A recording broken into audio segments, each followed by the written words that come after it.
Don தொலைக்காட்சி நடத்தும் அணிக்கு 7 பேர் கொண்ட உதைபந்தாட்ட போட்டி யாழ் துரியப்பா விளையாட்டு மைதானத்தில் நடைபெற்று வருகின்றது. உதைபந்தாட்ட போட்டியில் நேற்று அரையிறுதி போட்டிகள் நடைபெற்றன. அரையிறுதி ஆட்டத்தில் முதலாவதாக நடைபெற்ற போட்டியில் ரோயல் விளையாட்டுக் கழக அணி எதிர்த்து குருநகர் பாடுமீன் விளையாட்டுக் கழக அணி மோதிக்கொண்டது. இவ்வாட்டத்தில் 2-1 என்கின்ற புள்ளிகள் அடிப்படையில் குருநகர் பாடுமீன் விளையாட்டுக் கழக அணி வெற்றி பெற்றுக் கொண்டது. இரண்டாவதாக நடைபெற்ற போட்டியில் பல்கலைக்கழக அணியை எதிர்த்து நவஜீவன்ஸ் விளையாட்டுக் கழக அணி மோதிக்கொண்டது. இப்போட்டியில் 6-0 என்கின்ற கோல் கணக்கில் பல்கலைக்கழக விளையாட்டுக் கழக அணி வெற்றி பெற்றுக் கொண்டது. அரையிறுதி ஆட்டத்தில் வெற்றி பெற்ற யாழ் பல்கலைக்கழக அணிக்கும் குருநகர் பாடுமீன் அணிக்கும் இடையிலான இறுதிப் போட்டியில் எதிர்வரும் 21ஆம் தேதி மாலை 4 மணிக்கு யாழ் துரியப்பா விளையாட்டு மைதானத்தில் நடைபெற உள்ளது.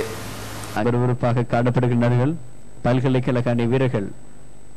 மீண்டும் நவஜீவன்ஸ் அணி வீரர்களுடைய கால்களிலேயே பந்து அங்கு கோல் கம்பத்தை அண்மித்து உதைக்கப்பட்ட பொழுதும் அங்கு கோல் காப்பாளரால் பல்கலைக்கழக அணியினுடைய கோல் காப்பாளரால் பந்து பிடிக்கப்பட்டு மீண்டும் ஜூலியினுடைய கால்களுக்குள் பந்து இருக்கின்றது.